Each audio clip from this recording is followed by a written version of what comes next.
அன்பார்ந்தவர்களே, இன்று நம் தாய் திரு அவையானது புனித லாத்தரன் பேராலய அர்ப்பணிப்பு விழாவினை சிறப்பிக்கின்றது.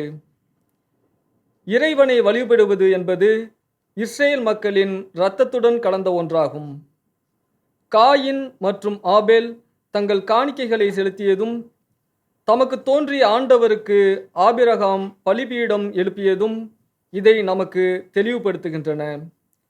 இதன் தொடர்ச்சியாக பேரரசர் சாலமோன் ஆண்டவருக்கு ஆலயம் எழுப்பினார். நாடு கடத்தப்பட்டிருந்த போது கூட இஸ்ரேல் மக்கள் ஆண்டவரின் ஆலய முற்றத்திற்காக ஏங்கினார்கள். வேற்றிடங்களில் வாழும் 1000 நாட்களிலும் கோவில் முற்றங்களில் தங்கும் ஒரே நாளே மேலானது. பொல்லாரின் கூடாரங்களில் குடியிருப்பதினும் என் கடவுளது இல்லத்தின் வாயிற்காவலனாய் இருப்பதே இனிமையானது என்று தாவீது பாடுகிறார். இன்று உரோமையில் நூற்றுக்கணக்கான ஆலயங்கள் இருக்கின்றன.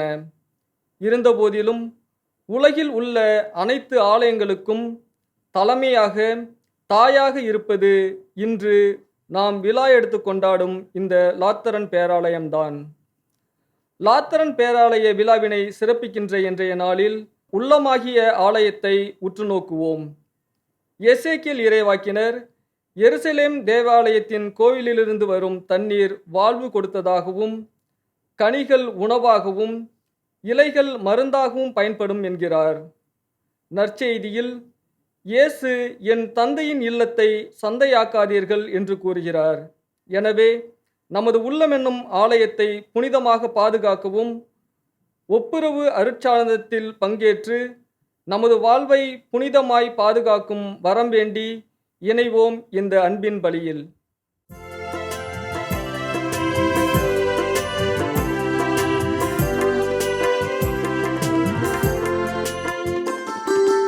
உறவு மலரும் புனித இடம் ஆலயம், உள்ளம் ஒன்று சேரும் இடம் ஆலயம். உறவு மலரும் புனித இடம் ஆலயம், உள்ளம் ஒன்று சேரும் இடம் ஆலயம்.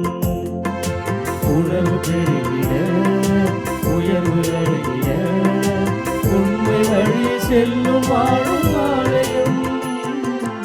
ஆலயம் ஆலயம் ஆலயம் ஆலயம்.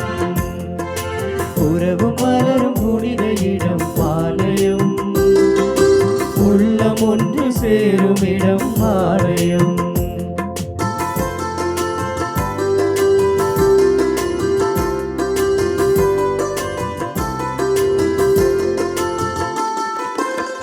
இயற்கை காத்திடும் மாந்தர் வாழிடம் ஆலயம் ஆலயம். பகிர்ந்து வாழ்ந்திடும் உயிர்கள் உறைவிடம் ஆலயம் ஆலயம். மனிதத்தை உயிரென மதித்திடும் உள்ளங்கள், மானுட வாழ்வுக்காய் தடை தரும் நெஞ்சங்கள், நம்பிக்கை செய்தி சொல்லும் நண்பர்கள், உன்னைக்காய் உயிரை இழக்கும் தீவன்கள், எல்லோரும் இறைவன் உரையும் ஆலயம், எல்லோரும் இறைவன் உரையும் ஆலயம். உறவு மலரும் புனித இடம் ஆலயம், உள்ளம் ஒன்று சேரும் இடம் ஆலயம்.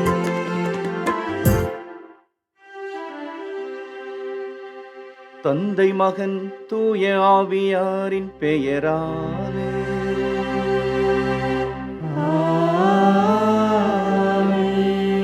நம் ஆண்டவராகிய இயேசு கிறிஸ்துவின் அருளும், கடவுளின் அன்பும், தூய ஆவியாரின் நட்புறவும் உங்கள் அனைவரோடும் இருப்பதாக.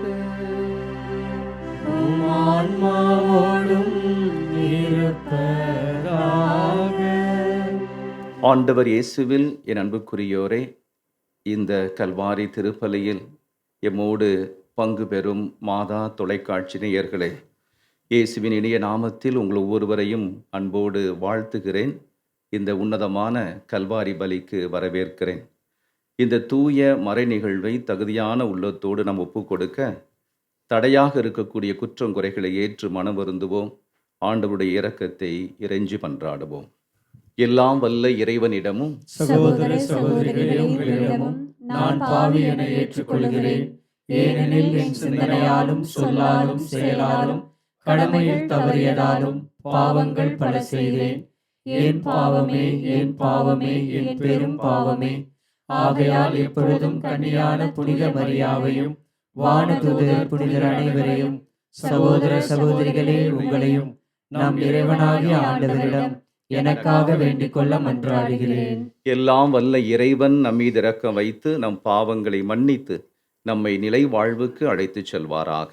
ஆமென்.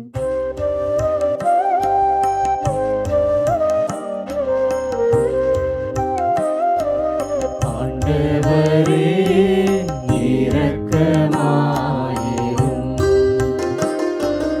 ஆண்டவரே இரக்கமாயிரும். கிறிஸ்துவே இரக்கமாயிரும். கிறிஸ்துவே இரக்கமாயிரும். ஆண்டவரே இரக்கமாயிரும். ஆண்டவரே இரக்கமாயிரும்.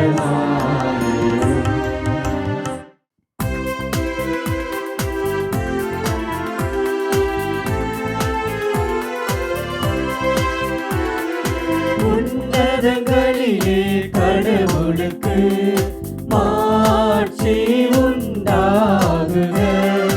உலகினிலே நன்மனதோர்க்கு அமைதியும் உண்டாகுக. புகழ்கின்றோம் யாவும் உம்மையே, வாழ்த்துகின்றோம் இறைவனே. உமக்கு ஆராதனை புரிந்து உம்மை ஆட்சிப்படுத்துகின்றோம். உமது மேலான மாட்சியின் பொருட்டு உமக்கு நன்றி கூறுகின்றோம்.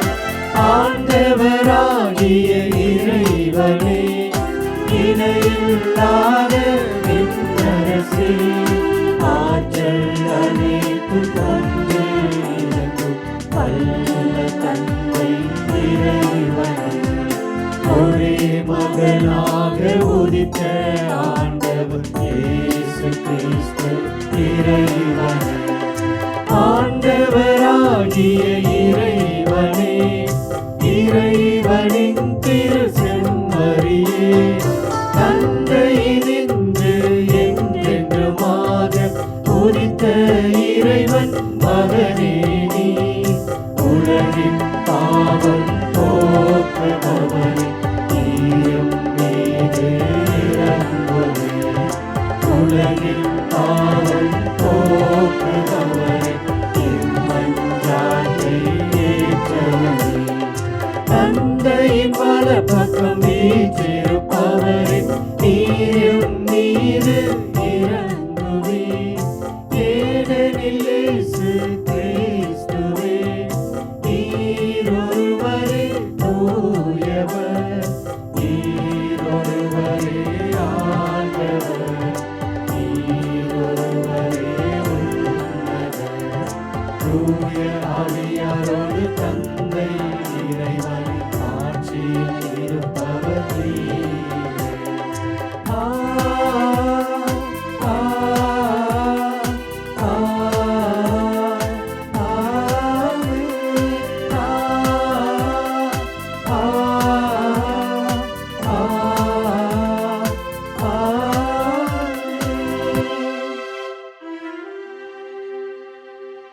மன்றாடுவோமாக. இறைவா, உயிருள்ளவையும் தேர்ந்தெடுக்கப்பட்டவையுமான கற்களை கொண்டு உமது மாட்சிக்கு நிலையான இல்லத்தை தயாரித்துள்ளீர்.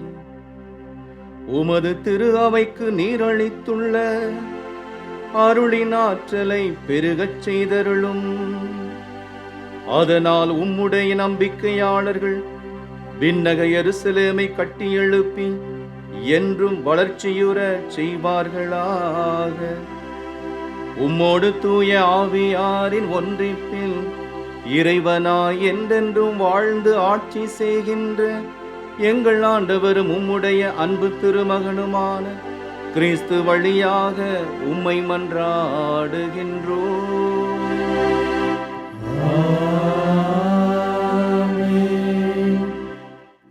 முதல் வாசகம்.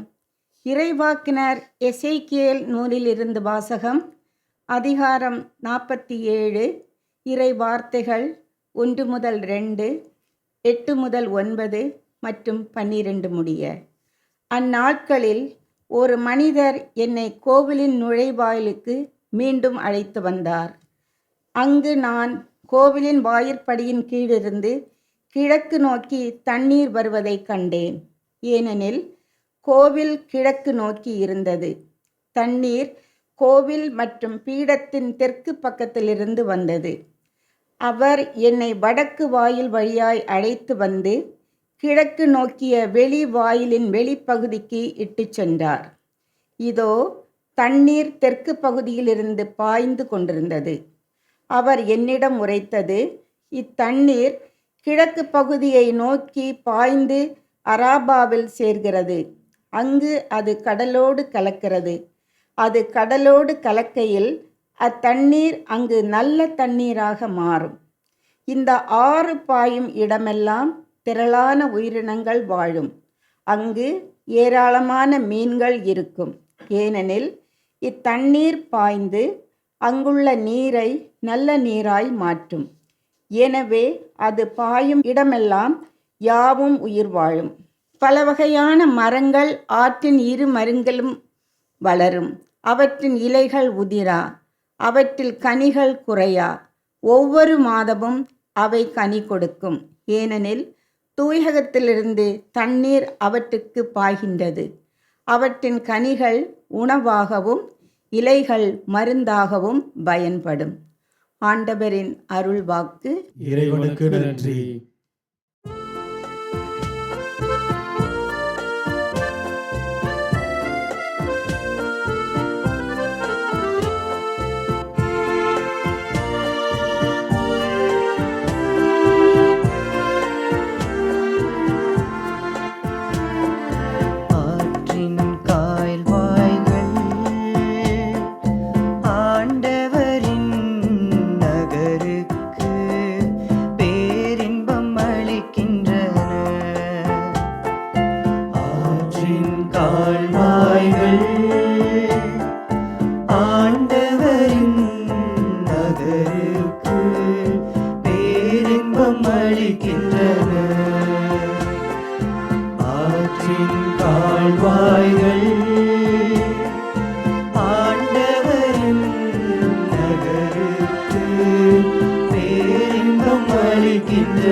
கடவுள் நமக்கு அடைக்கலமும் ஆற்றலுமாய் உள்ளார்.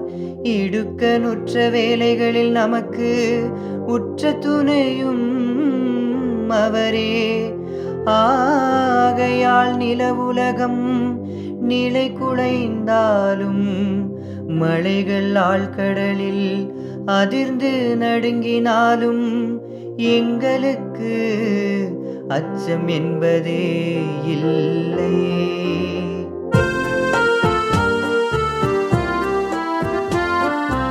ஆற்றின் கால்வாய்கள் ஆண்டவரின் நகருக்கு பேரின்பம் அளிக்கின்றன. ஆற்றின் கால்வாய்கள்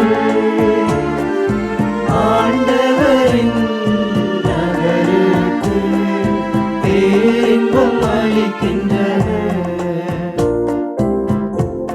ஆறு ஒன்று உண்டு, அதன் கால்வாய்கள் உன்னதரான கடவுளின் திரு உறைவிடமான நகருக்கு பேரின்பம் அளிக்கின்றன. அந்நகரின் நடுவில் கடவுள் இருக்கின்றார். அது ஒருபோதும் நீலை குலையாது வைகரை தோறும் கடவுள் துணை அதற்கு உண்டு.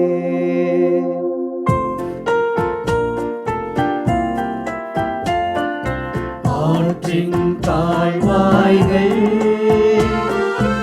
ஆண்டவரின் நகருக்கு பேரின்பம் அளிக்கின்றன. ஆற்றின் கால்வாய்கள் ஆண்டவரின் நகருக்கு பேரின்பம் அளிக்கின்றன. படைகளின் ஆண்டவர் நம்மோடு இருக்கின்றார். யாக்கோபின் கடவுளே நமக்கு அரண். வாரீர், ஆண்டவரின் செயல்களை காணீர். அவர் உலகில் ஆற்றியுள்ள திகைப்பூட்டும் நிகழ்ச்சிகளை பாரீர்.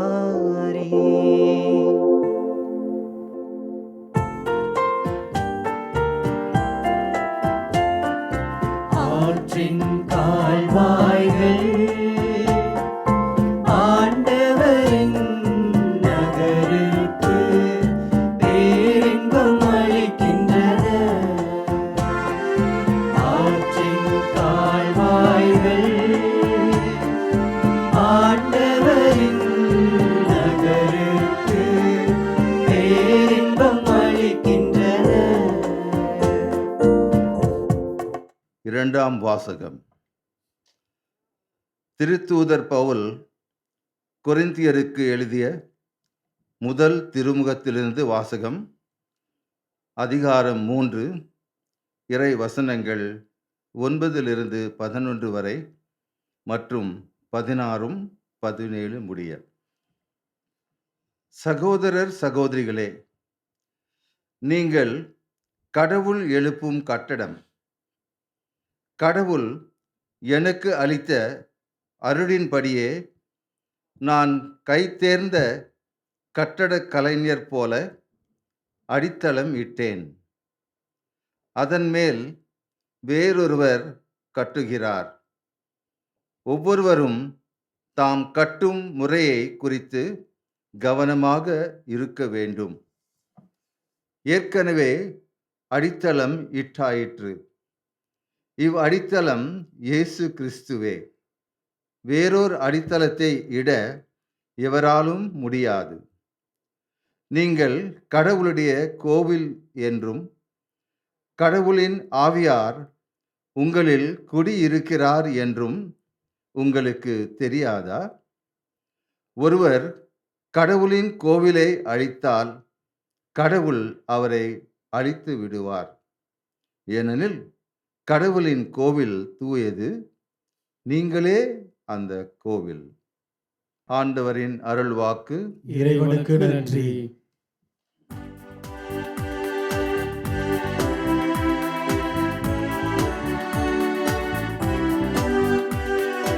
அல்லேலூயா, அல்லேலூயா, அல்லேலூயா, அல்லேலூயா, அல்லேலூயா, அல்லேலூயா, அல்லேலூயா, அல்லேலூயா.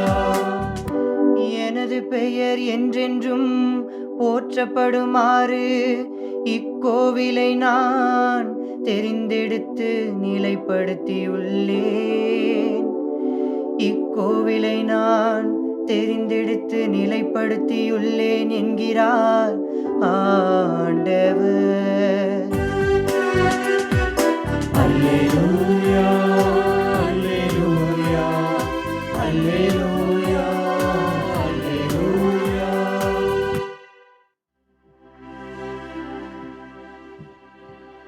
ஆண்டவர் உங்களோடு இருப்பாராக. உம் ஆன்மாவோடும் இருப்பாராக. யோவான் எழுதிய தூய நற்செய்தியிலிருந்து வாசகம். ஆண்டவரே, மாட்சி உமக்கே.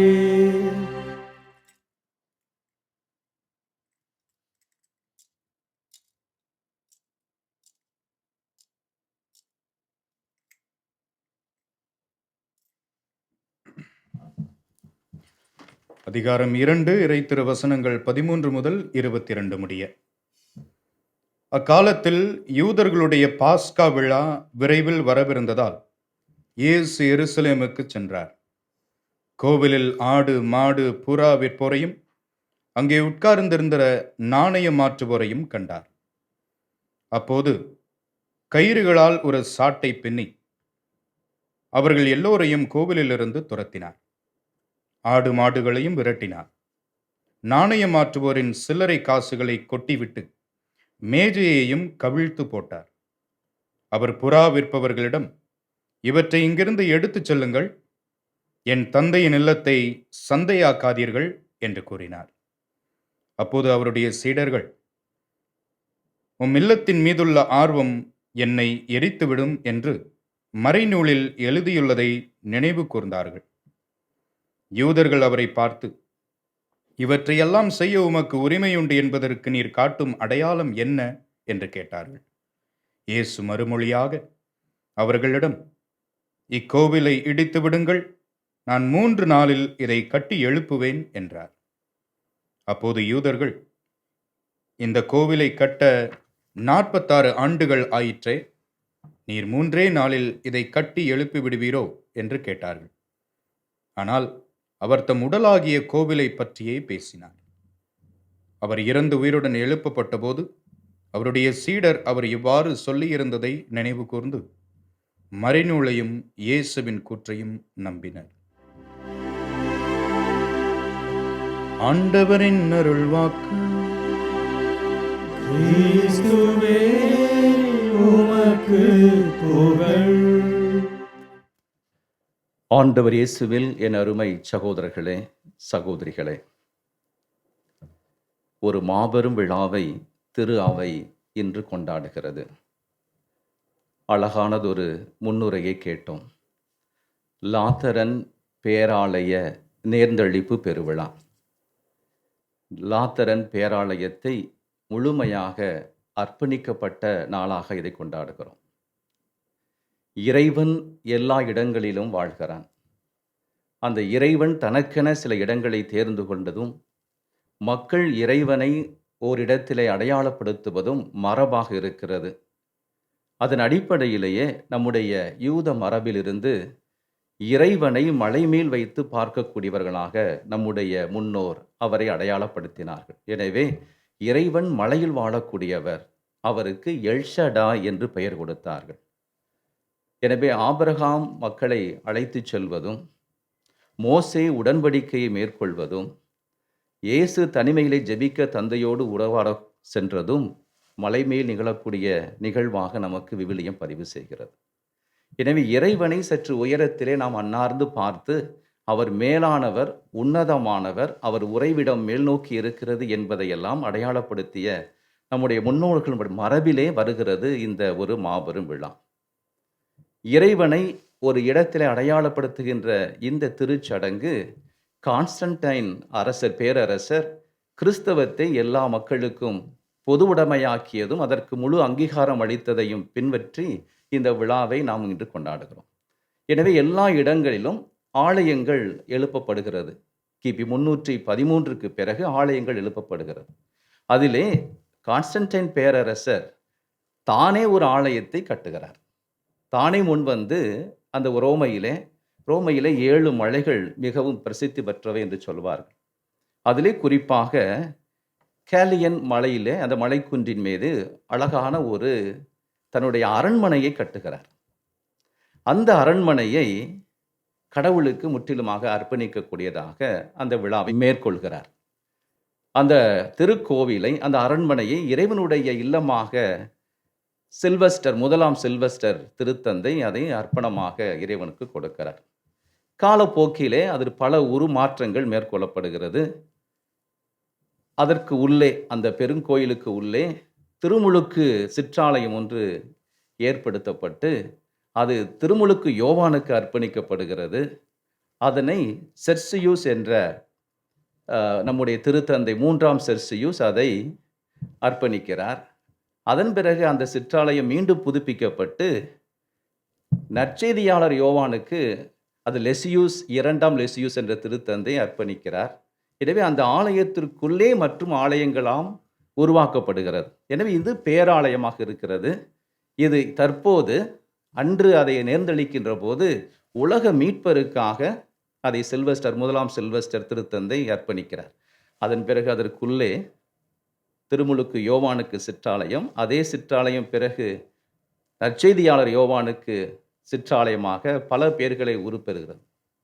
காலப்போக்கில் அது சிதைகிறது, மீண்டுமாக கட்டி எழுப்பப்படுகிறது.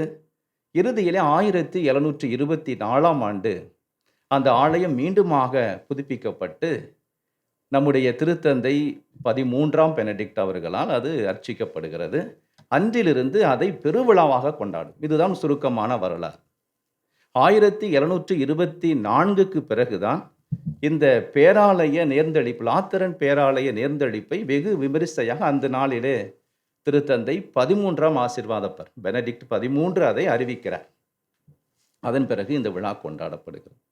ஏன் இந்த விழாவை கொண்டாட வேண்டும் என்ற ஒரு கேள்வி எழுகிறது.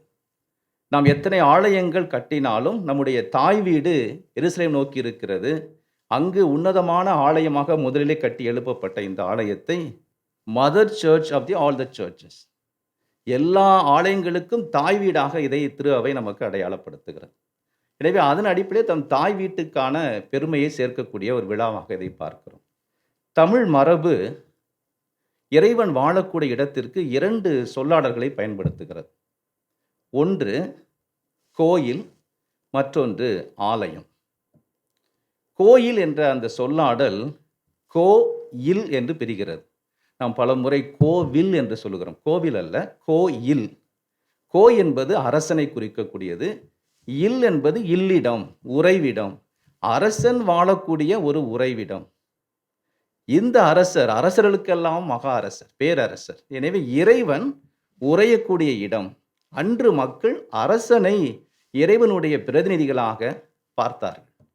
அரசர்கள் அன்று கடவுளால் நிர்ணயிக்கப்படக்கூடியவர்களாகவும் கடவுளால் அங்கீகரிக்கப்படக்கூடியவர்களாகவும் நியமிக்கப்படக்கூடியவர்களாகவும் பார்த்தார்கள் மக்கள். எனவே நம்முடைய அரசர் வாழக்கூடிய இடம் இது கோயில் என்று சொன்னார். பிறகு இறைவனுக்கான அர்ப்பணிக்கப்பட்ட இடமாக மாறுவதால் அதை கோயில், அரசருக்கெல்லாம் அரசர் வாழக்கூடிய உறைவிடம் என்ற ஒரு சொல்லாடலை தமிழ் மரபு கொண்டிருக்கிறது. ஆலயம் என்ற ஒரு பெயரையும் நாம் கொண்டிருக்கிறோம். ஆலயம் என்பது ஆ என்றால் ஆண்டவனை குறிக்கக்கூடிய ஒரு வார்த்தை. லயம் என்றால் உறைந்திருப்பது, இணைந்திருப்பது, வீடு என்ற பல பொருளை கொண்டிருக்கிறது. நாம் பல லயித்து போகிறது, கலந்து விடுதல்.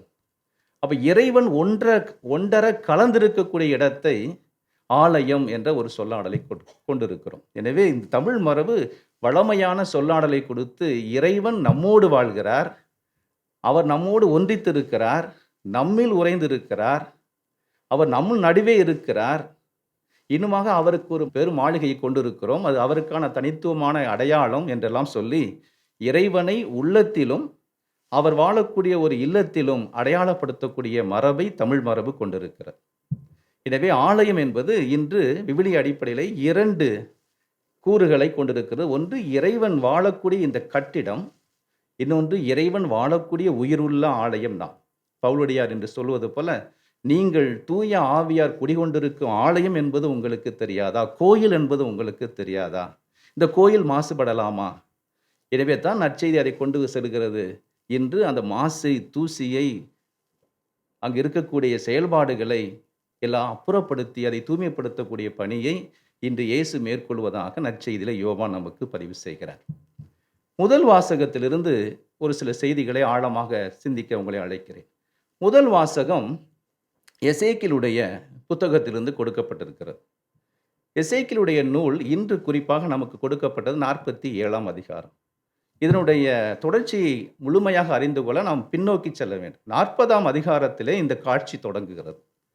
40ஆம் அதிகாரத்திலிருந்து 48ஆம் அதிகாரம் வரை எசேக்கியேல் இந்த பேராலயத்தை கண்டு கனவு காண்கிறார் அல்லது அழைத்து செல்லப்படுகிறார், அங்கு காட்சி காண்கிறார். இதனுடைய தொடக்க செய்தியிலே ஒரு வரலாறு கொடுக்கப்படுகிறது. 40ஆம் அதிகாரத்தினுடைய எசேக்கியேல் 40ஆம் அதிகாரத்தினுடைய முதல் 2 இறைவாக்குகள் ஒரு வரலாறை பதிவு செய்கிறது. பாபிலோனுக்கு நாடு கடத்தப்பட்ட காலத்தின் 25ஆம் ஆண்டில் 1ஆம் மாதத்தில் எருசலேம் தேவாலயம் அழிக்கப்பட்ட 14ஆம் ஆண்டின் நிறைவு நாளில் நான் காட்சி காண்கிறேன். இறைவனுடைய அருள் என் மீது பொழியப்படுகிறது. எசேக்கியேல் என்றால் கடவுளின் அருள் பொழியப்பட்டவர் என்று பொருள். கடவுளின் அருளை காண்கிறவர் என்று பொருள். எசேக்கியேல் கடவுளின் அருள் என் மீது பொழியப்பட்டது என்று ஒரு வரலாறை பதிவு செய்கிறார். அதனுடைய தொடர்ச்சியாக நீங்கள் பார்க்கின்ற போது இந்த ஆலயத்தினுடைய ஒவ்வொரு பகுதி, முற்றம், புனிதமிகு பகுதி, ஆலயத்துடைய முகப்பு, தென்பகுதி, வடபகுதி என்று ஆலயத்தை முழுவதுமாக காட்சி காண்கிறார். கடைசியிலே இன்று நான் வாசிக்கப்பட்ட பகுதி தண்ணீர் வழிந்தோடக்கூடிய அந்த நிகழ்ச்சியை அவர் காண்கிறார்.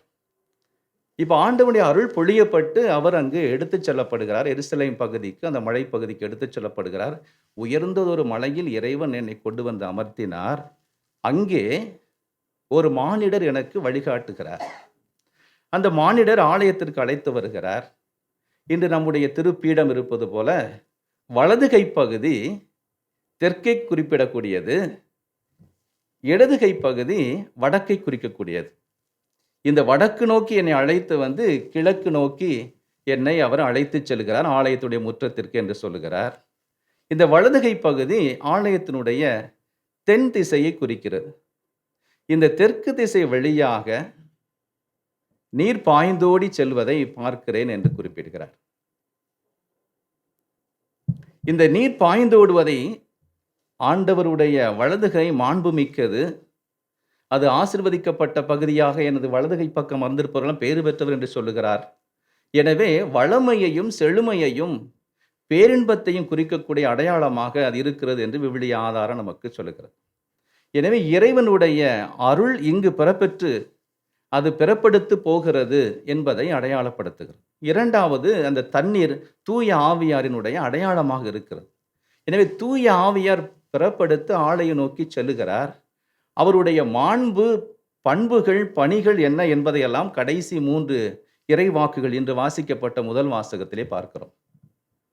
அங்கு எல்லா உயிர்களும் செழித்து வளரும், நிறைய மீன்கள் இருக்கும், அந்த நீர் கலக்கும் இடத்தில் நன்னீர் உண்டாகும். இது தூயகத்திலிருந்து பெறப்படுத்து போகின்ற நீர். எனவே அது கலக்கின்ற இடத்திலே நன்னீராக மாறுகிறது.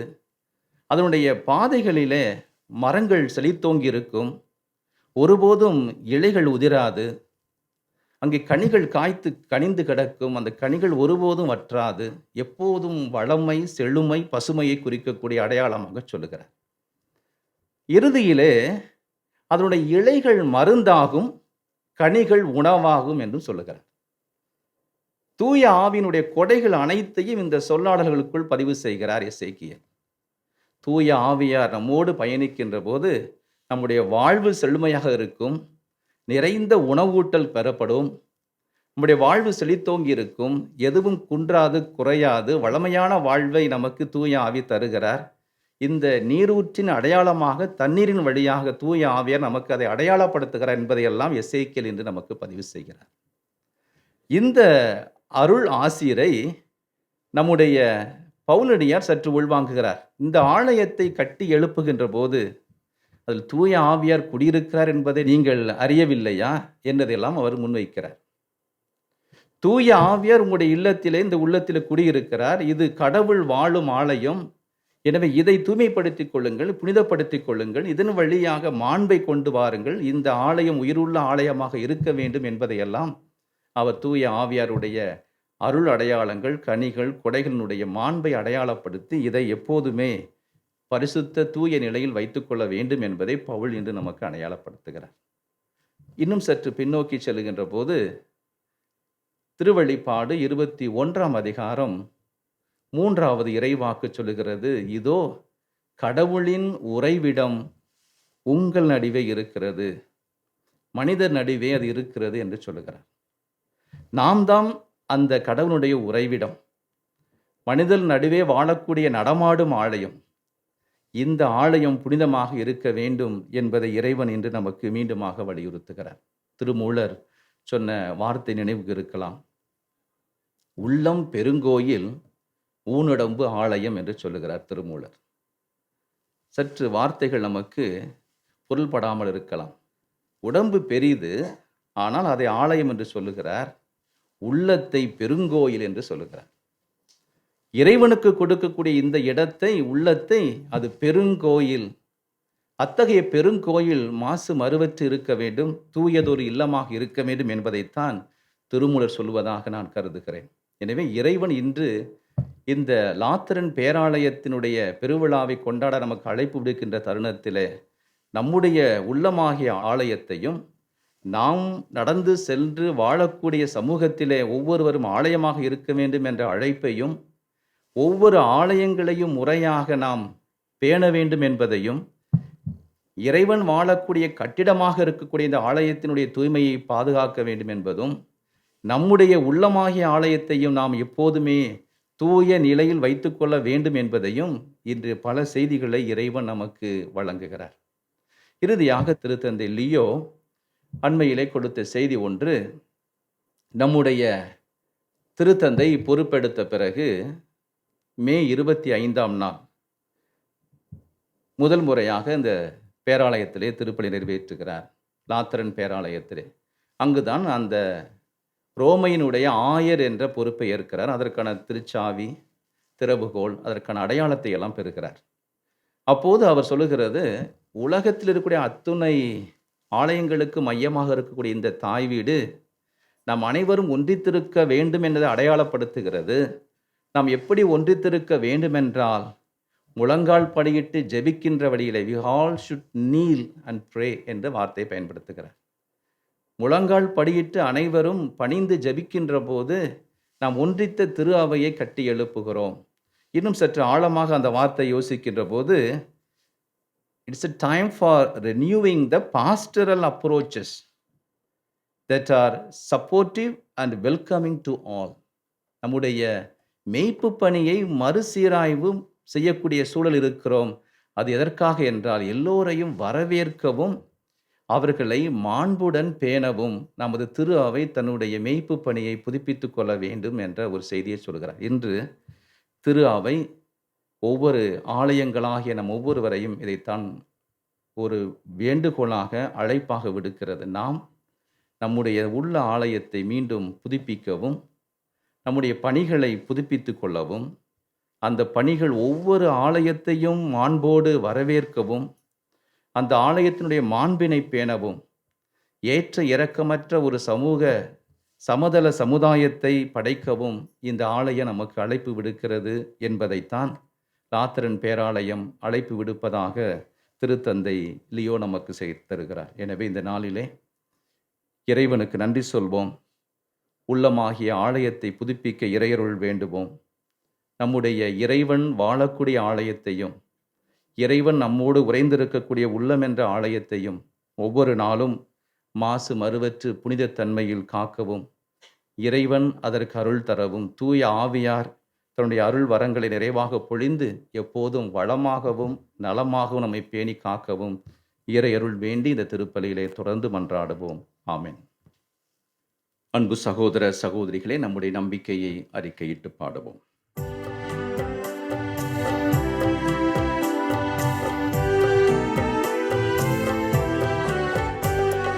விண்ணையும் மண்ணையும் படைத்தவராம் கடவுள் ஒருவர் இருக்கின்றார். தந்தை மகன் தூய ஆவியராய் ஒன்றாய் வாழ்வோரை நம்புகிறேன். தூய ஆவியின் வல்லமையால் இறைமகன் நமக்காய் மனிதரானார். கண்ணே மரியிடம் பிறந்தவரா இயேசுவை உறுதியாய் நம்புகிறேன். நாத்துவின் ஆட்சியில் பாடுபட்டார், சிலுவையில் இறந்து அடக்கப்பட்டார். மூன்றாம் நாளில் உயிர்த்தெழுந்தார், இறப்பின் மீதே வெற்றி கொண்டார். விண்ணகம் வாழும் தந்தையிடம் அரியணை கொண்டு இருக்கின்றார். உலகம் முடியும் காலத்திலே நடுவராய் திரும்பவும் வந்திடுவார்.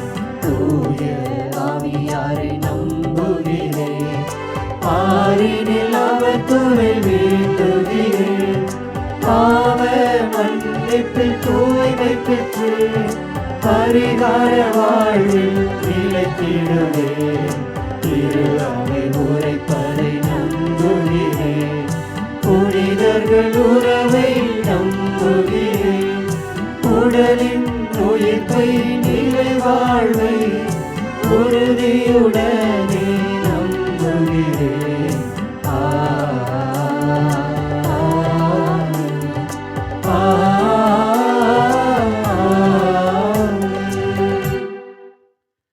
அருள் வரங்கள் தரும் விண்ணக தந்தையிடம் நம்பிக்கையோடு நம்முடைய விண்ணப்பங்களை எடுத்து வைத்து இறை அருள் வேண்டுவோம்.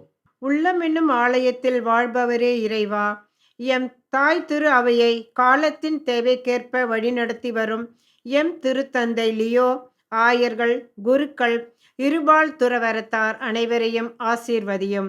இவர்கள் அனைவரும் திரு அவை என்னும் இறை சமூக கட்டடத்தை நல்ல முறையில் வழிநடத்திடவும் உமது ஆலயமாகிய அவர்களின் உள்ளத்தை தூய ஆவியால் நிறைத்து மிகுந்த கனி கொடுக்கும் சீடத்துவ வாழ்வு வாழ்ந்திட இறைவா உம்மை மன்றாடுகிறோம். ஆண்டவரே, எங்கள் மன்றாட்டை கேட்டருளும். கோட்டையும் அருணுமாயிருந்து எம்மை காப்பவரே இறைவா, எம் நாட்டு தலைவர்களுக்காக ஜெபிக்கின்றோம்.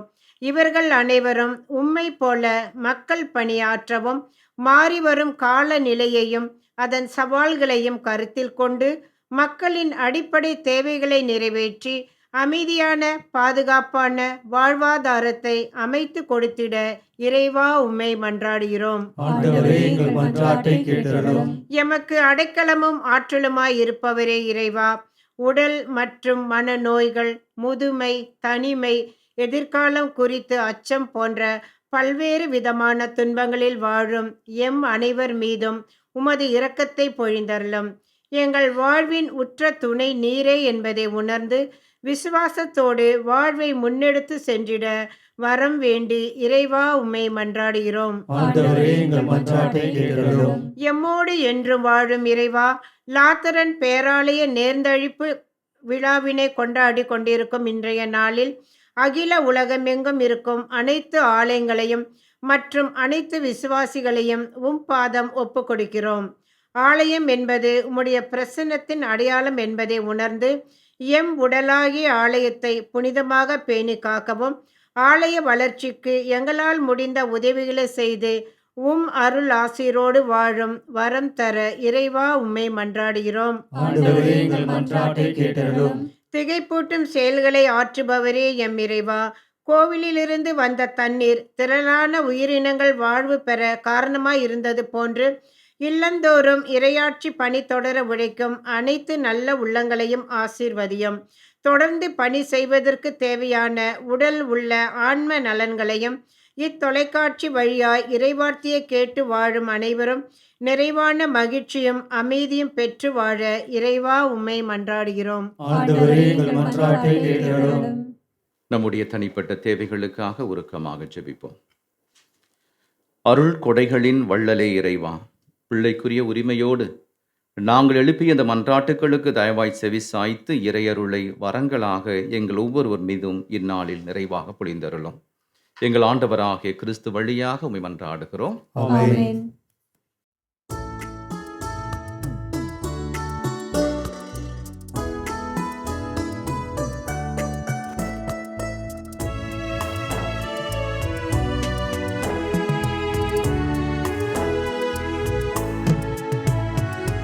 இதயம் பாடும் இனிய பாடல் இறைவா உமக்காக, ஈகத்தில் காணும் அழைப்பு யாவும் இறைவா எனக்காக. நினைத்தே நான் தர அனைத்தும் உந்தன் காணிக்கை. நினைத்தே நான் தர அனைத்தும் உந்தன் காணிக்கை. என் இதயம் பாடும் இனிய பாடல் இறைவா உமக்காக.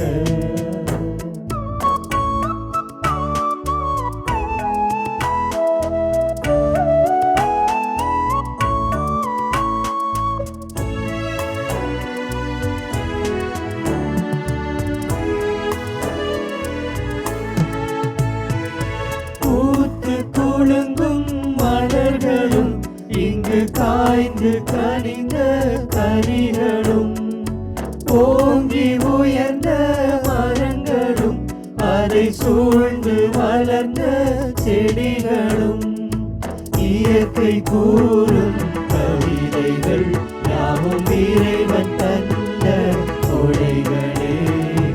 இயற்கை கூறும் கவிதைகள் யாவும் இறைவன் தந்த கொடைகளே. நினைத்தேன் நான் தர அனைத்தும் உந்தன் காணிக்கை. நினைத்தேன் நான் தர அனைத்தும் உந்தன் காணிக்கை. என் இதயம் பாடும் இனிய பாடல் இறைவா உனக்காக. ஈகத்தில் காணும் படைப்பு யாவும் இறைவா எனக்காக. நினைத்தேன் நான் தர அனைத்தும் உந்தன் காணிக்கை. நினைத்தேன் நான் தர அனைத்தும் உந்தன் காணிக்கை. என் இதயம் பாடும் இனிய பாடல் இறைவா உனக்காக. சகோதரர்களே சகோதரிகளே, என்னுடையதும் உங்களுடையதுமானது பலி எல்லாம் வல்ல தந்தையாகிய இறைவனுக்கு ஏற்புடையதாகும்படி ஜெபியுங்கள். ஆண்டவர் தமது பெயரின் புகழ்ச்சிக்காகவும் மாட்சிக்காகவும் நமது நன்மைக்காகவும் புனித திரு அவையின் அனைத்து நலனுக்காகவும் உமது கையிலிருந்து பலியை ஏற்றுக்கொள்வாராக. ஆண்டவரை ஒப்புக் கொடுக்கப்படும் காணிக்கையை நீர் ஏற்றுக்கொள்ள உம்மை மன்றாடுவோருக்கு நீர் இறங்கி அருள வேண்டுகின்றோ. அதனால் எங்கு அருளடையாளங்களின் ஆற்றலையும் எங்கள் வேண்டல்களின் பயன்களையும் பெறுவோமாக. எங்கள் ஆண்டவராகிய கிறிஸ்து வழியாக உம்மை மன்றாடுகின்றோ.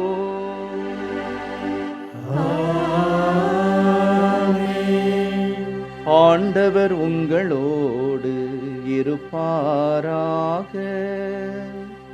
உம் ஆன்மாவோடும் இருப்பாராக. இதயங்களை மேலே எழுப்புங்கள்.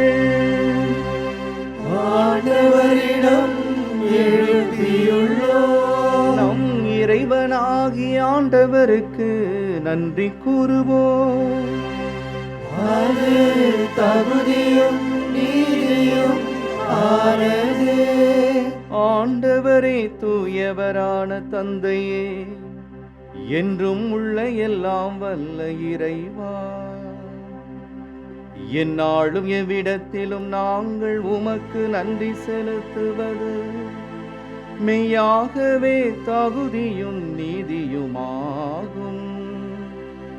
எங்கள் கடமையும் மீட்புக்குரிய செயலுமாகும். இறைவேண்டலின் வீட்டில் வாரி வழங்கும் வள்ளலாக நீர் வீற்றிருக்கின்றீர். உமது முடிவில்லா அருள் உதவியால் கட்டியெழுப்பப்பட்ட தூய ஆவியாரின் கோவிலாக எங்களை நிறைவு செய்கின்றீர். உமக்கு உகந்த மாட்சிமிக்க வாழ்வினால் இக்கோவிலை எந்நாளும் ஒளிரச் செய்கின்றீர். காணப்படும் கட்டிடங்களில் முன்குறிக்கப்படுகின்ற கிறிஸ்துவின் மணமகளாகிய திரு அவையை என்றென்றும் நீர்தாமை புனிதப்படுத்துகின்றீர். அதனால் அத்திரு அவை எண்ணற்ற மக்களை பெற்ற தாயாக மகிழ்ந்து உமது விண்ணகமாட்சியில் இடம்பெறச் செய்கின்றீர். ஆகவே புனிதர் வானதூதர் அனைவரோடும் சேர்ந்து நாங்களும் உமது திருப்புகழை பன்னிசைத்து ஒரே குரலாய் பாடுவதாவது: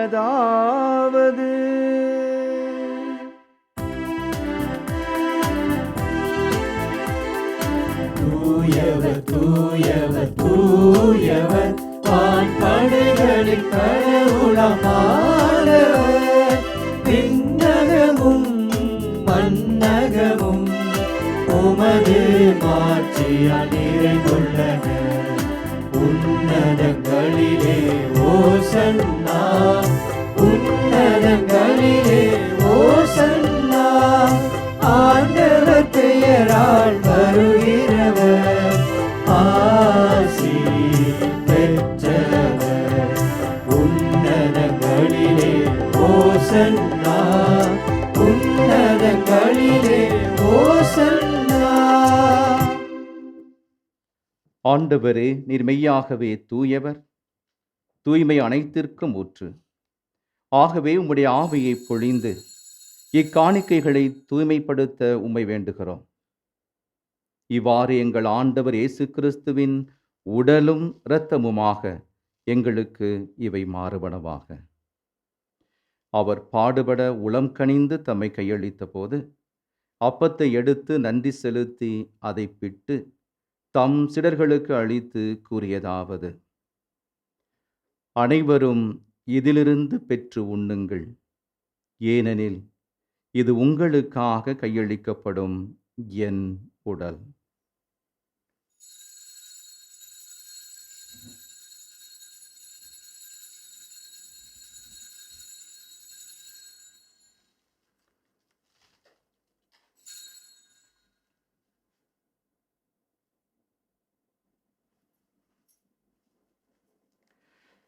அவ்வண்ணமே இரவு விருந்தை அருந்தியபின் கிண்ணத்தையும் எடுத்து மீண்டும் உமக்கு நன்றி கூறி தம் சீடர்களுக்கு அளித்து அவர் கூறியதாவது: அனைவரும் இதிலிருந்து பெற்று பருகுங்கள், ஏனெனில் இது புதிய நிலையான உடன்படிக்கைக்கு உரிய என் இரத்தத்தின் கிண்ணம்.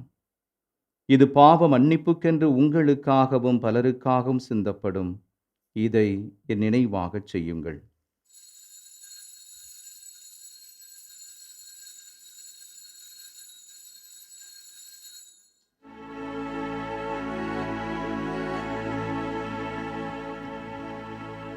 நம்பிக்கையின் மறைபொருள். ஆண்டவரே, நீர் வருமளவும் உமது இறப்பினை அறிக்கையிடுகின்றோம், உமது உயிர்ப்பினையும் எடுத்துரைக்கின்றோம். ஆகவே ஆண்டவரே, நாங்கள் கிறிஸ்துவின் இறப்பினையும் உயிர்ப்பினையும் நினைவு கூர்ந்து வாழ்வுதரும் அப்பத்தையும் மீட்பளிக்கும் கிண்ணத்தையும் உமக்கு ஒப்புக் கொடுக்கின்றோம்.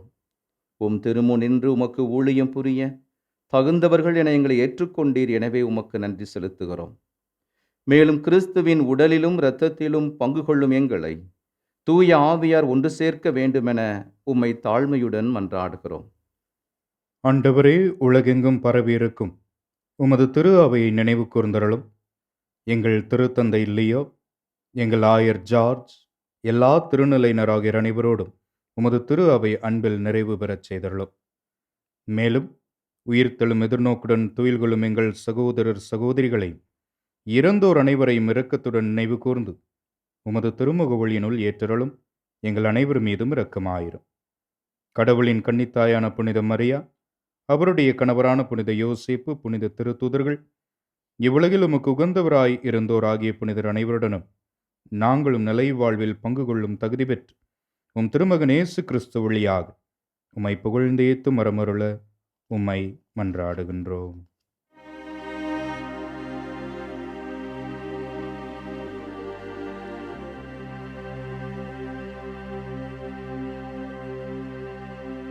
இவர் வழியாக இவரோடு இவரில் எல்லாம் வல்ல இறைவனாகிய தந்தையே, தூய ஆவியாரின் ஒன்றிப்பில் எல்லா புகழும் ஆட்சியும் என்றென்றும் உமக்கு உரியதே.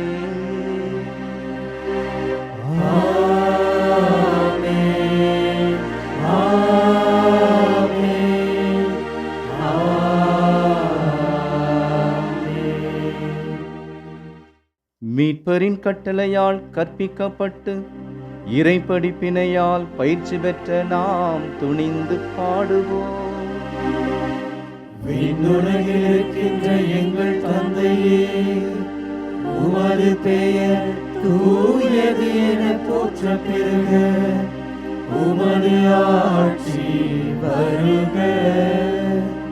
உமது திருவுளம் விண்ணுலகில் நிறைவேறுவது போல மண்ணுலகிலும் நிறைவேறுக.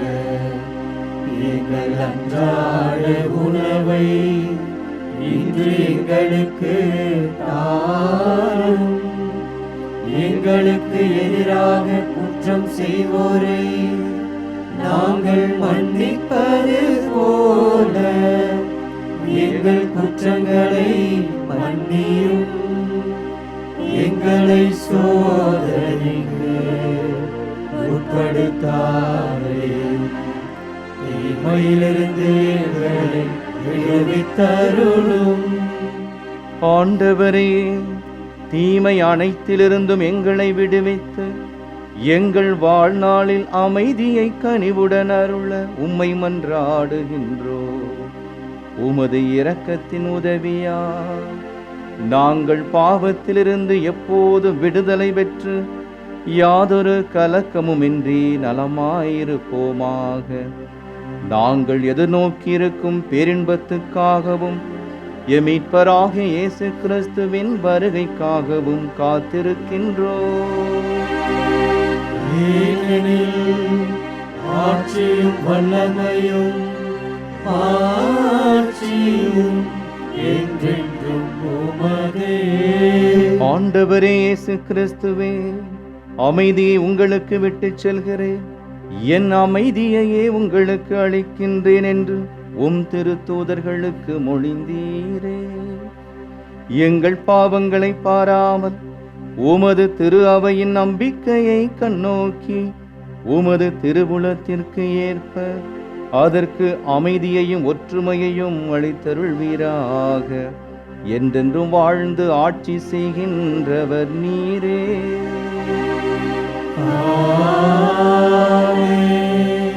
ஆண்டவருடைய அமைதி உங்களோடு என்றும் இருப்பதாக.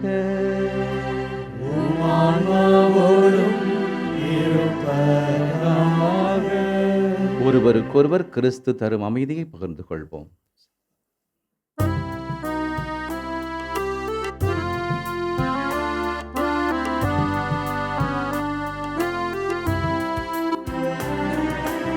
உலகின் பாவம் போக்கும் இறைவனின் செம்மறியே,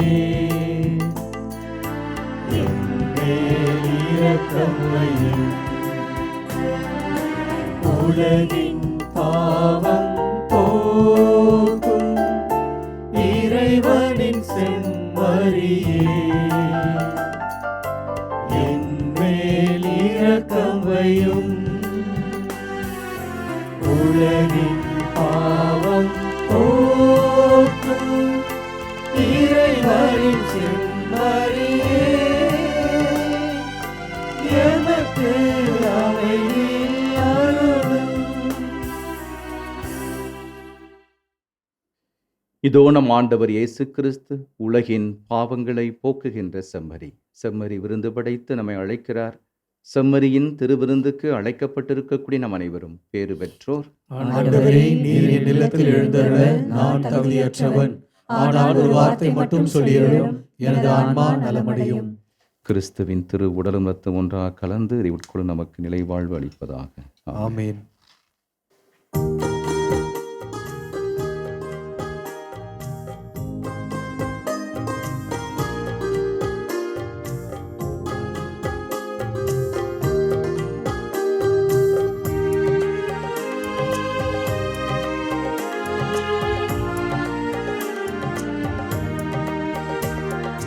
நெஞ்சமெல்லாம் கோவில் செய்தே உனை அழைத்தேன், நீ வா வா. சிந்தையெல்லாம் நொந்தழுதே, சிந்தையெல்லாம் நொந்தழுதே, சொந்தமெல்லாம் நீதானே. நெஞ்சமெல்லாம் கோவில் செய்தே உனை அழைத்தேன், நீ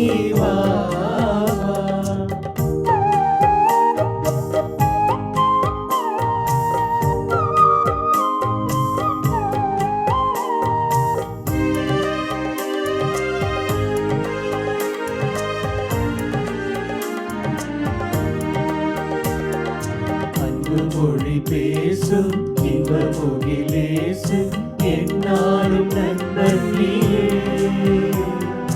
அன்பு மொழி பேசும் இன்பமுகிலேசு என்னாலும் நண்பன் நீயே. கன்னிப்பணி போல காத்திடுவோனே, கன்னிப்பணி போல காத்திடுவோனே, உன் அன்பு ஒன்றே நான் வேண்டினேன். நெஞ்சமெல்லாம் கோவில் செய்தேன், உன்னை அழைத்தேன் நீ வா வா. சிந்தையெல்லாம் நொந்தழுதேன், சிந்தையெல்லாம் நொந்தழுதேன், சொந்தமெல்லாம் நீதானே. நெஞ்சமெல்லாம் கோவில் செய்தேன், உன்னை அழைத்தேன் நீ வா வா. அன்றுக்குரியவர்களே, 2 செய்திகளை உங்களோடு பகிர்ந்து கொள்ள விரும்புகிறேன். ஒன்று, தமிழக ஆயர் பேரவையினுடைய அச்சு ஊடக பணியகம் நம்வாழ்வு, அந்த பதிப்பகத்தினுடைய இயக்குனர் என்ற முறையிலே உங்களுக்கு நான் நன்றியை தெரிவித்துக் கொள்கிறேன். நம்வாழ்வு தற்போது பலராலும் விரும்பி வாசிக்கப்படுகிறது. குறிப்பாக அண்மையிலே நாங்கள் வெளிக்கொணர்ந்திருக்கக்கூடிய நியூஸ் பேப்பர் என்று சொல்லக்கூடிய மின்னஞ்சல் நாளிதழ் ஒவ்வொரு நாளும் உங்களுக்கு வலைதளம் மூலமாக, புலனம் வழியாக, வாட்ஸ்அப் வழியாக உங்களுக்கு அனுப்பி வைக்கப்படுகிறது. அதை பற்றிய தெளிவு நம்வாழ்விலே ஒவ்வொரு வாரமும் கொடுத்து கொண்டிருக்கிறோம். தயவு செய்து இது நம்வாழ்வு பெறக்கூடியவர்கள் உங்களுடைய உறவுக்காரர்களுக்கும் அறிவித்து, ஒவ்வொரு நாளும் திருத்தந்தையினுடைய செய்தி, அகில ஆசிய இந்திய தமிழக திரு அவையில் நடக்கக்கூடிய நம்முடைய செய்திகள், சிறுபான்மையினருக்கான உரிமைகள், உரிமை மறுப்பு செய்திகள், நமக்கு எடுக்கக்கூடிய பல உரிமைகளை தக்க வைத்துக் கொள்ளக்கூடிய பல செய்திகளை எல்லாம் முன்வைத்து பெரும் முயற்சியோடு ஒவ்வொரு நாளும் இந்த பத்திரிகை வெளிக்கொண்டு கொண்டிருக்கிறோம். எனவே தயவு கூர்ந்து இதனுடைய பயன் எல்லாருக்கும் பலன் தர வேண்டும் என்பதுதான் எங்களுடைய விருப்பம். இந்த நம்வாழ்வு வார இதழ் ஒரு பக்கம், மாணவர்களுக்கான கல்வி சுரங்கம் என்ற மாத இதழ் ஒரு பக்கம். இந்த 2 உழைப்புகளுக்கு மத்தியிலே நாங்கள் ஒவ்வொரு நாளும் நம்வாழ்வு நியூஸ் பேப்பர், அன்றாட தின மின்னஞ்சல் நாளிதழை கொடுத்து கொண்டிருக்கிறோம். அதை நீங்கள் பெற்றுக்கொள்ள அன்போடு நான் கேட்டுக்கொள்கிறேன். இரண்டாவதாக, தமிழ்நாடு ஆயர் பேரவையினுடைய காட்சி ஊடகம் மாதா தொலைக்காட்சி, அதன் வழியாகத்தான் நீங்கள் திருப்பலியில் பங்கெடுத்து கொண்டிருக்கிறீர்கள். உங்களுடைய பேர் உழைப்பிற்கும், ஒத்துழைப்பிற்கும், பொருளுதவிற்கும், ஜபத்திற்கும் நன்றியை நான் தெரிவித்துக் கொள்கிறேன். குறிப்பாக நவம்பர் 21ஆம் நாள் தமிழகம் எங்கும் உள்ள அனைத்து திரையரங்கிலும் ஃபேஸ் ஆஃப் த ஃபேஸ்லெஸ், முகமற்றவர்களின் முகம் என்று புதிதாக புனிதராக உயர்த்தப்பட்டிருக்கக்கூடிய சகோதரி ராணி மரியா அவர்களை பற்றிய இந்த முழு திரைப்படம், இது ஆவணப்படம் அல்ல, முழு திரைப்படம், 3 மணி நேரம் ஓடக்கூடிய இந்த படம் மிக பெரிய பொருட்செலவிலே எடுக்கப்பட்டிருக்கிறது. இந்த படம் நம்முடைய கிறித்தவத்தின் தனித்துவமான மாண்பையும் நம்முடைய மதிப்பீடுகளையும் சொல்லக்கூடிய ஒரு படம். பல ஆண்டுகளுக்கு பிறகு தமிழகத்தில் இன்று இந்த படம் வெளிவருகிறது. ஒரு கிறித்தவ அடையாளத்தை முன்வைக்கக்கூடிய ஒரு படம் வெளிவருகிறது. இந்த படம் தொடக்கத்திலேயே ஹிந்தியிலும், சகோதரி ராணி மரியா பிறந்த கேரள மொழியிலும் இந்த படம் எடுக்கப்பட்டது. நம்முடைய மாதா தொலைக்காட்சி சாந்தோம் கலைத்தொடர்பு நிலையம் இதை தமிழிலே அதற்கான மொழி மாற்றம் செய்து இதை வெளிக்கொணர்ந்திருக்கிறார்கள். எனவே மாதா தொலைக்காட்சிக்கு நாம் மிகப்பெரிய நன்றியை உரித்தாக்க கடமைப்பட்டிருக்கிறோம். நான் குறிப்பிட்டது போல பல ஆண்டுகளுக்கு பிறகு தமிழகத்திலே ஒரு கத்தோலிக்க, ஒரு கிறித்தவ மதிப்பீடுகளை முன்வைக்கக்கூடிய ஒரு அற்புதமான படம். அண்மையிலே நம்முடைய பேராயர் உட்பட பெரும் தலைவர்கள் வந்து இந்த படத்தை பற்றிய ஒரு முன்னோட்டத்தை மாதா தொலைக்காட்சியிலே நிறுவனத்திலே கண்டு அதை பற்றிய விமர்சனங்களை முன்வைத்திருக்கிறோம். மிகச்சிறப்பான ஆக்கப்பூர்வமான விமர்சனம் அது, மிகச்சிறப்பான படம். எனவே தமிழகத்திலே நவம்பர் 21 ஏறக்குறைய 80-90 திரையரங்குகளிலே அந்த படம் வெளியிடப்பட இருக்கிறது. எனவே உங்கள் பகுதியிலே இந்த படம் எங்கு திரையிடப்படுகிறது என்பதை அறிந்து அன்புக்குரிய பங்கு தந்தையர்கள், நம்முடைய அருட் சகோதரிகள், கல்வி நிறுவனத்தில் இருக்கக்கூடிய ஆசிரியர் பெருமக்கள், பல்வேறு சமூக அமைப்புகளிலே பணி செய்யக்கூடிய தலைவர்கள் இந்த செய்தியை நீங்கள் பரிமாற்றம் செய்து நம்முடைய மக்களை இது ஒரு முக்கியமான விழிப்புணர்வை தரக்கூடிய ஒரு படமாக இருக்கிறது. எளியோரை மன்னிப்பதும் நம்மை வஞ்சிப்போரை எப்படி அரவணைத்துக் கொள்வது என்ற உன்னதமான மதிப்பீடை கிறிஸ்து சிலுவையிலே தொங்குகின்ற போது மன்னித்த அந்த மாண்பை அருட்சகோதரி ராணி மரியாவுடைய குடும்பத்தார் மேற்கொண்டிருக்கிறார்கள். அந்த குடும்பத்தில் அனைவருமே ஒரு மன்னிப்பின் அடையாளமாக இருக்கிறார்கள். இதுதான் கிறிஸ்தவத்தின் அடையாளம். மன்னிப்பை வழங்குவதும் அனைவரையும் அரவணைத்துக் கொள்வதும் எளியோரை, வறியோரை, ஒதுக்கப்பட்டோரை ஏற்றுக்கொள்வதும் நம்முடைய கிறிஸ்தவத்தின் அடையாளம். அதை இந்த படம் சற்றும் விலகாது நம்முடைய உன்னதமான இறையரசு மதிப்பீடை, கிறிஸ்துவின் மதிப்பீடை, நம்முடைய அறநெறி மதிப்பீடை, மனித மாண்புக்கான மானுட மதிப்பீடுகளை எல்லாம் உள்வைத்து கிறிஸ்தவத்தினுடைய பார்வையிலே இந்த படத்தை உருவாக்கியிருக்கிறார்கள். மிகப்பெரிய வெற்றி படமாக அது வரும் என்பது எல்லோருடைய ஜெபமும் வாழ்த்தும். எனவே தயவு கூர்ந்து இதை பற்றிய விழிப்புணர்வு செய்திகள் வந்து கொண்டே இருக்கு. உங்களுக்கு வாட்ஸ்அப்லையும் 2 வார பத்திரிகைகளிலும், இது தற்போது உங்களுக்கு இதை பற்றிய செய்திகள் மாதா தொலைக்காட்சியிலும் தினந்தோறும், எதிர்வரும் 2 வார நம்வாழ்வு பத்திரிகையிலும் உங்களுக்கு பல்வேறு வாட்ஸ்அப் செய்திகள் மூலமாகவும் அறிவுறுத்தப்படுகிறது, வழங்கப்பட இருக்கிறது. எனவே உங்கள் பகுதியில் எந்த தியேட்டரில் இந்த படம் ஒளிபரப்பப்படுகிறது என்பதை நீங்கள் அறிந்து உங்கள் உறவுகளையும் குடும்பத்தாரையும் பல்வேறு நட்பு வட்டாரங்களையும் அழைத்து சென்று இந்த படத்தை கண்டு பேராதரவு தரவும். இது மிகப்பெரிய ஒரு புள்ளி விவர கணக்கை நம்முடைய தமிழக திரு அவைக்கு தரும். எத்தனை மக்கள் இந்த படத்தை பார்த்திருக்கிறார்கள், எத்தனை பேருக்கு இந்த செய்தி கிறிஸ்துவின் மதிப்பீடு கொண்டு போய் சேர்க்கப்பட்டிருக்கிறது என்ற ஒரு புள்ளி விவரத்தை நமக்கு தரும். எனவே தயவு கூர்ந்து இந்த அழைப்பை ஒரு அன்பான அழைப்பாக ஏற்றுக்கொண்டு இந்த படத்திற்காக நாம் பெரும் ஆதரவையும் இந்த படக்குழுவினருக்கு நம்முடைய பாராட்டுக்களையும் இதை முன்னெடுத்த நம்முடைய மாதா தொலைக்காட்சிக்கு பேராதரவையும் தர உங்களால் ஒவ்வொருவரையும் அன்போடு நான் மாதா தொலைக்காட்சி சார்பாக கேட்டுக்கொள்கிறேன். நன்றி கூறி மன்றாடுவோம். இறைவா, இவ்வுலகில் திகழும் உமது திரு அவை வழியாக எங்களுக்கு விண்ணக எருசலேம் முன்குறிக்கப்பட திருவுளமானீரே.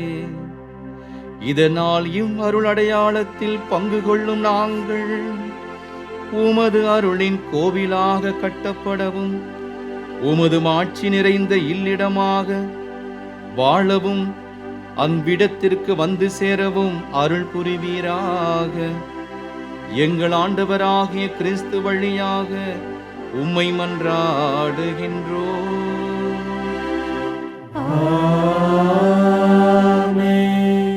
ஆண்டவர் உங்களோடு இருப்பாராக. உம் ஆன்மாவோடும் இருப்பாராக. எல்லாம் வல்ல இறைவன் தந்தை, மகன், தூய ஆவியார் உங்கள் அனைவருக்கும் ஆசி வழங்குவார்களாக.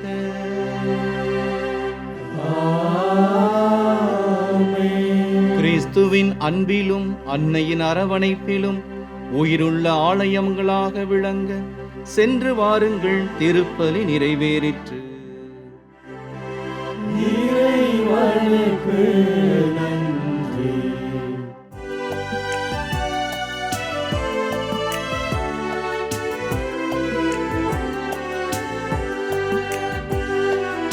ஆவே கீதம் பாடியே உன் புகழை பாடுவே.